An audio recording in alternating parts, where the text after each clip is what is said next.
आज का जो टॉपिक है वो बहुत ही बढ़िया है।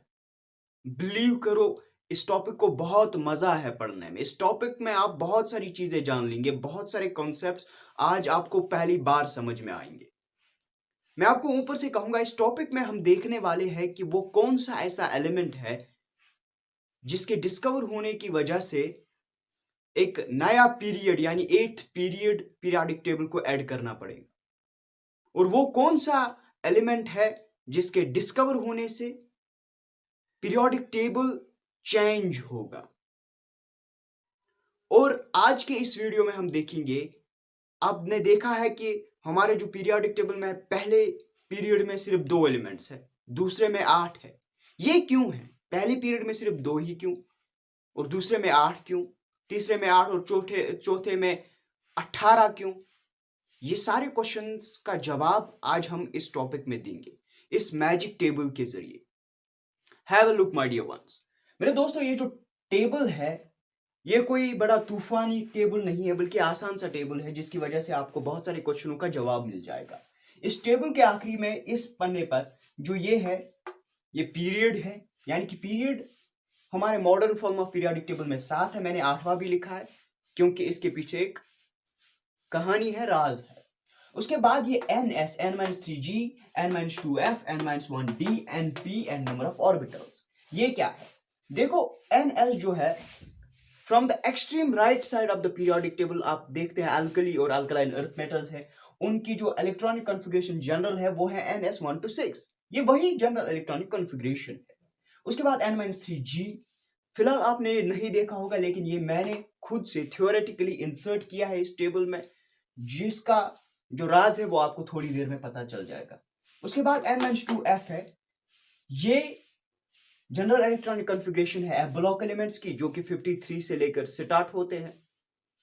उसके बाद n-1d है, ये है general electronic configuration D elements की। और ये है np 1 to 6, जो कि जनरल इलेक्ट्रॉनिक कॉन्फ़िगरेशन है p ब्लॉक एलिमेंट्स की, जो कि extreme left side of the periodic table पे आते हैं। उसके बाद मैंने नंबर ऑफ ऑर्बिटल्स रखा है। सबसे पहला क्वेश्चन जो हम डील करेंगे वो ये है कि किस पीरियड में कितने एलिमेंट्स हैं, और उतने ही एलिमेंट्स उस पीरियड में क्यों हैं, उतने ही एलिमेंट्स उस पीरियड में आते ही क्यों हैं। इससे पहले मैं आपको ये समझा दूंगा ये क्या है 1s, 2s, 2p, 3s। मेरे दोस्तों, जो अबव प्रिंसिपल है, अबव प्रिंसिपल के नीचे जो ऑर्डर ऑफ फिलिंग ऑर्बिटल्स है, from lower energy orbital to higher energy orbital electrons fill होंगे, ये वही है बिल्कुल। पहले 1s फिल होगा, बाद में 2s, बाद में उसके बाद 2p। वो जो जिगजैग फैशन वाला फिलिंग ऑफ ऑर्बिटल्स वहां पर अबव प्रिंसिपल के नीचे है, वो बिल्कुल यहां से ही आया है। अच्छा, ये बात आपको समझ में आ गई। उसके बाद आप पहले पीरियड की तरफ देखिए। जो पहला पीरियड है, इसमें आप देखते हैं सिर्फ 1s, एक ही ऑर्बिटल आता है। बाद में आपने देखा यहां भी कोई ऑर्बिटल नहीं, कोई ऑर्बिटल नहीं, f कोई ऑर्बिटल नहीं, p कोई ऑर्बिटल नहीं। जब सिर्फ एक ही 1s ऑर्बिटल पहले पीरियड में है, तो एक ऑर्बिटल में 2 इलेक्ट्रॉन्स आते हैं। जब एक ऑर्बिटल में सिर्फ 2 ही इलेक्ट्रॉन्स आएंगे, तो ज्यादा से ज्यादा उस पीरियड में कितने एलिमेंट्स आएंगे? सिर्फ 2, क्योंकि एक ऑर्बिटल में 2 इलेक्ट्रॉन्स आते हैं जो 2 एलिमेंट्स को फिट करेगा। बाद में जब तीसरा इलेक्ट्रॉन आ जाएगा, अगर एटॉमिक नंबर 3 वाला एलिमेंट आया, उसमें 3 इलेक्ट्रॉन्स होंगे, तो वो उस तीसरे एलिमेंट को कहां आप एडजस्ट करोगे? इसीलिए सिर्फ पहले पीरियड में सिर्फ 2 एलिमेंट्स हैं, हाइड्रोजन और हीलियम, 1s1 और 1s2। अच्छा, अब अगर ये शॉर्ट में देखना हो कि किस पीरियड में कितने एलिमेंट्स आएंगे, तो सीधा हमें देखना है उसमें ऑर्बिटल्स कितने हैं। 1s पीरियड में जो ऑर्बिटल है सिर्फ एक है। पहले पीरियड में सिर्फ एक ऑर्बिटल है 1s, जिसमें 2 इलेक्ट्रॉन्स आएंगे। इसको मल्टीप्लाई करेंगे 2 से, यानी कि 2 इलेक्ट्रॉन्स एक ऑर्बिटल में आते हैं, तो इज इक्वल टू, यानी कि पहले पीरियड में सिर्फ 2 एलिमेंट्स आने वाले हैं, सिर्फ 2 एलिमेंट्स हैं, जो कि है हाइड्रोजन और हीलियम। अब दूसरे पीरियड में ऐसे ही देखिए, आप देखेंगे दूसरे पीरियड में क्या कौन कौन सा ऑर्बिटल आता है। एक 2s, दूसरा 2p।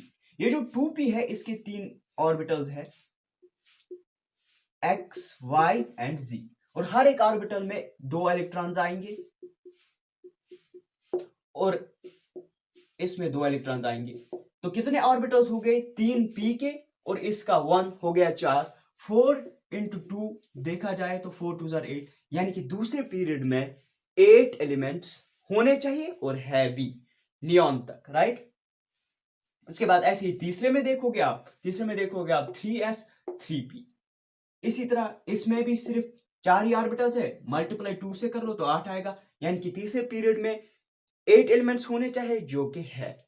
ऐसे नहीं है पहले पीरियड में 2 एलिमेंट्स रखेंगे और दूसरे पीरियड में 8 रखेंगे, तीसरे पीरियड में 8 रखेंगे। ये रैंडम ऐसे ही नहीं रखा गया है, बल्कि इसके पीछे ये लॉजिक है। इसी तरह चौथे पीरियड में देखे 18 एलिमेंट्स आएंगे, पांचवें पीरियड में देखे 18 एलिमेंट्स आएंगे। ये 2 क्या है? ये 2 है हर ऑर्बिटल में 2 इलेक्ट्रॉन आते हैं। अच्छा, छठे पीरियड में देखे तो 32 इलेक्ट्रॉन्स आएंगे, 32 एलिमेंट्स आएंगे। और आप देखेंगे ये जो 32 एलिमेंट्स है, ये आपको एफ ब्लॉक एलिमेंट्स 7 में उनको काउंट करना है, तब आप देखेंगे 32 एलिमेंट्स आएंगे। वो हम पीरियोडिक टेबल में हम उन्हें नीचे लिखते हैं, लेकिन वो उसी 6th पीरियड से स्टार्ट होते हैं। 6th पीरियड में वो आते हैं, 53 एलिमेंट के बाद वो स्टार्ट होते हैं। इसलिए 7th पीरियड में देखेंगे तो 32 एलिमेंट्स आएंगे। यहां पर आप सिमेट्री का कंसेप्ट देखेंगे। अगर ये n-1d है तो यहां पर n-2f है, ये वही से है, तो ये सिमेट्री की वजह से n-3g आएगा। इसकी बात हम बाद में करेंगे। अच्छा, यहां पर आपको समझ में आ गया कि किस पीरियड में कितने एलिमेंट्स होने चाहिए। वो यहां से ही आता है, वो रैंडमली उस पीरियोडिक टेबल में नहीं रखे गए हैं। पहले में 2 रखे गए, दूसरे में 8, बल्कि ऐसा नहीं। अब कभी कभी क्वेश्चन आ सकता है कि 8th पीरियड अगर जनरेट हो गया तो बताओ उस 8th पीरियड में कितने एलिमेंट्स आएंगे। उस क्वेश्चन का जवाब आपको यहीं से मिलेगा। 8th पीरियड में 5g ऑर्बिटल भी आता है। जैसे कि आपने देखा पहले सिर्फ 1s था, दूसरे में 1s और 2p भी आ गया, 2p ऑर्बिटल ने एंट्री ली। तीसरे में 3p ऑर्बिटल p ऑर्बिटल था, चौथे में 3d ऑर्बिटल ने एंट्री ली, पांचवें में d ही था, छठे में 4f ऑर्बिटल ने एंट्री ली। इसी तरह 7 में f ऑर्बिटल था, 8th में 5g एंट्री लेगा। ये 5g क्यों यहां आएगा? ये 8 यहां पर आपने देखा फॉर्मूला, अगर आप देखेंगे n होता है प्रिंसिपल क्वांटम नंबर, जो कि है 8 माइनस 3 हो गया 5, राइट। तो 5 यहां पर आता है, 5g एंट्री लेता है। और एक, चूंकि आप जानते हैं present form of periodic table में सिर्फ 4 ब्लॉक्स है, sp-df, लेकिन ये 5g ब्लॉक एंट्री लेगा। ये कब एंट्री लेगा ये मैं आपको धीरे धीरे समझाने वाला हूं। चलो भाई, अच्छा, इस 8th पीरियड में क्या होगा? इसमें g ऑर्बिटल भी आएगा, जिसकी वजह से क्या होगा? इसमें 3 ऑर्बिट, इसके 3 ऑर्बिटल्स, d के कितने होते हैं?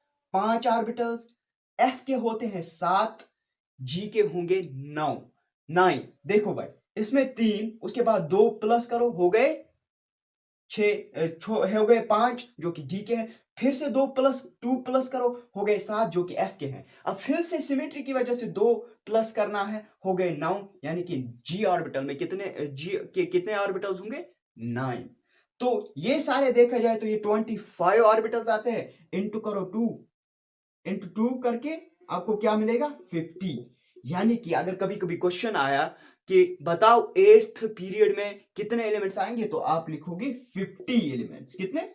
50 एलिमेंट्स, क्योंकि ऑर्बिटल है और double the number of orbitals electrons होंगे, और जितने इलेक्ट्रॉन्स हैं उतने एलिमेंट्स होंगे उस पीरियड के। नाउ अब क्वेश्चन है, चूंकि 118 एलिमेंट्स जो है, 118वां एलिमेंट जो ऑर्गेनिसन है, वो जो 7th पीरियड है, वो 7th पीरियड को कंप्लीट करता है, यानी कि वो 7th पीरियड का 32th एलिमेंट है। 32th एलिमेंट है 7th पीरियड का। अब 7th पीरियड तो खत्म हो गया, उसमें और कोई एलिमेंट नहीं आएगा, क्योंकि ये 32वां एलिमेंट था। 118 एलिमेंट 32वां एलिमेंट था 7th पीरियड का। इसकी इलेक्ट्रॉनिक कॉन्फ़िगरेशन क्या होगी?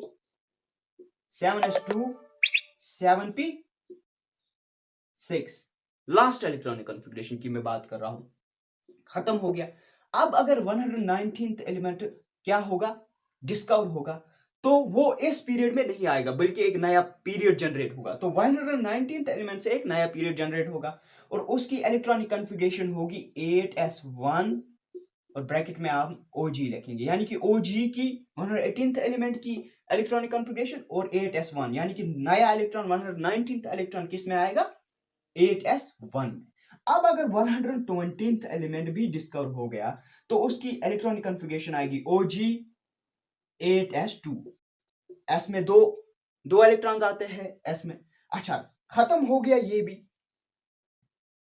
नाउ अब अगर क्या होता है, अब अगर 121th एलिमेंट आ गया, इसकी वजह से पीरियोडिक टेबल ही चेंज होगा। आप कहोगे कैसे? देखो भाई कैसे, अगर हम 5G और 6F की बात करें, इनकी एनर्जी हम अगर देखें तो 5 प्लस G का L वैल्यू, ये N प्लस L रूल से हम एनर्जी देखते हैं। 5 प्लस G का वैल्यू क्या है? G का वैल्यू है, अगर हम S का देखें 0, P का 1, D का 2, F का 3 और G का आएगा फिर 4। 5 प्लस 4 हो गया 9, 6 प्लस 3 हो गया 9। इनकी एनर्जी सेम है। अब जब एनर्जी सेम आए तब किस में हम इलेक्ट्रॉन फिल कर रहे हैं? जिसका प्रिंसिपल क्वांटम नंबर लेस हो, और वो किसका है?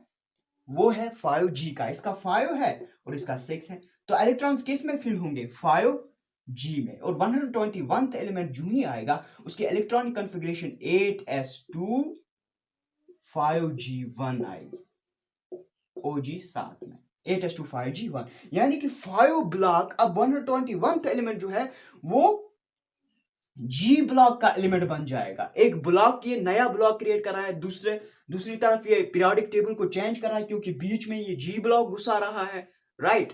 तो आप कहें, अगर आपको कहेगा, कभी कभी क्वेश्चन आएगा कि कौन सा वो एलिमेंट है जिसके डिस्कवर होने से पीरियोडिक टेबल चेंज होगा, वो 121th एलिमेंट है। अगर आपको क्वेश्चन आएगा कौन सा वो एलिमेंट है जो इन चारों प्रेजेंट 4 जो ब्लॉक्स है SPDF उनसे बिलोंग नहीं करेगा, आप कहेंगे 121। अगर आपको कहा जाएगा वो कौन सा लीस्ट एटॉमिक नंबर एलिमेंट है जो जो एक नया ब्लॉक क्रिएट करेगा, जो एक नए ब्लॉक से ताल्लुक रखेगा यानी कि G ब्लॉक से, तो आप कहेंगे 121। सो 121th एलिमेंट वो है जिसकी डिस्कवरी अगर होती है, वो लीस्ट एटॉमिक नंबर है, जिसकी वजह से क्या होगा? पीरियोडिक टेबल चेंज होगा, G ब्लॉक का एलिमेंट बन जाएगा। हाँ, G ब्लॉक का एलिमेंट बन जाएगा। Thank you.